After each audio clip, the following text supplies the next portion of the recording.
It's funny on that specific topic. I was just talking to a fund manager who's basically a Michael Saylor disciple. And so he's in France and he's creating a fund that invests in companies that invest in Bitcoin. So it's like a derivative. But he's got a little formula and he shows incredible returns and burpy burp. I guess in the Saylor circles, I might put a poll up in Twitter for this. In Saylor circles, we're about to hit escape velocity, meaning no more cycles of Bitcoin. No more cycles. Only up. All right. So that's that. Right. There's absolutely 100% a tribe of Bitcoiners that are say the past is cycles. That's over because of this, that, and the other. And then Michael Turpin just came out with a book called Bitcoin Super Cycles, and it doubles down on the idea that the cycles of Bitcoin are predictable and you can invest against it. So really, you've got kind of like two competing viewpoints. Turpin's viewpoints enhance the idea that an altcoin season exists, because if Bitcoin's going up and down, then there's reasons to invest. If that's predictable, there's reasons to invest in altcoins. Michael Saylor's group says not only are altcoins a different thing, they're over.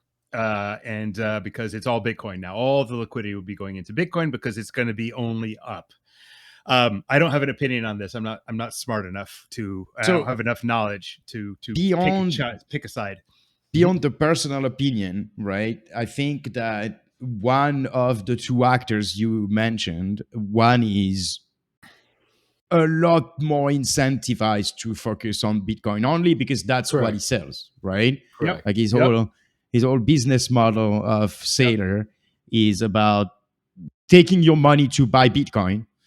And so obviously it would be crazy to say otherwise, right? So I think that this plays in the balance, but obviously no one knows, right? Like it's still I think it's interesting because we've been hearing that for more than a year now, and then we've seen pretty exciting period when Trump got elected.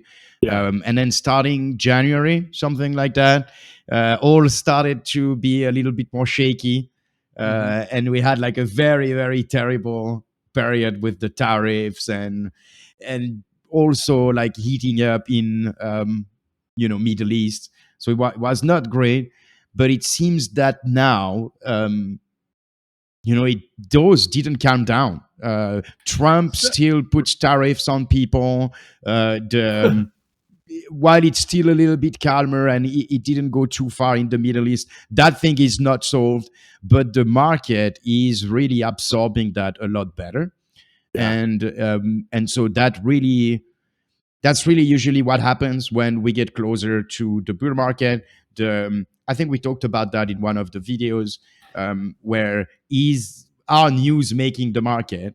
And I was arguing that I think is the opposite, right? Like the market timing with pick up the right news to push the direction that it had already anticipated. And so, I think that it is looking pretty good. Yeah, I don't think Saylor's point was that it never goes down. I think he says that what his point is that the cycles are over. And so those 70 to 80% drops that Bitcoin goes through on a cyclical basis, I think his point is those are over. Not that in month 7 it doesn't go down. I don't think that's what he means. I think he just means that the cycles are over and it's only up. Like if you're looking at the average over like 200 days, like that's only up. Or something like that. What he means. I understand that. But again, I think that is not really yet the time for that. We will see when the last part of the bull market in the normal cycle happens, and then we will see if it continues. Yeah. I can tell you, it's very difficult for me to ahead. Like if it's only up, then Saylor's right. You should just put everything you possibly can into Bitcoin. Like if he's right, then that's what you should be doing. There's no doubt about that. But if he's not right, then you know from here to 200,000 or whatever it goes to, right? Then you're putting money when it's high, and like it's not such a great move. And and that I sort think of it's a crap big bet. always Right? paralyzes me. Sorry. Yeah, I think it's a huge bet in reality because Yeah. we have like Bitcoin didn't start yesterday, right? So Right. a lot of people have now strategies that are aligned with this 4-year cycle, right? And so when they will see red flags, they will act based on those strategies, right? Because it is a safeguard for them. So I don't know how the super cycle, like the no cycle could happen. Those strategy would have to be offset basically by newcomers. Yeah. And that's, I think what Saylor argues, that big funds and all that will now be buying the dip. Yeah, I think it remains to be seen.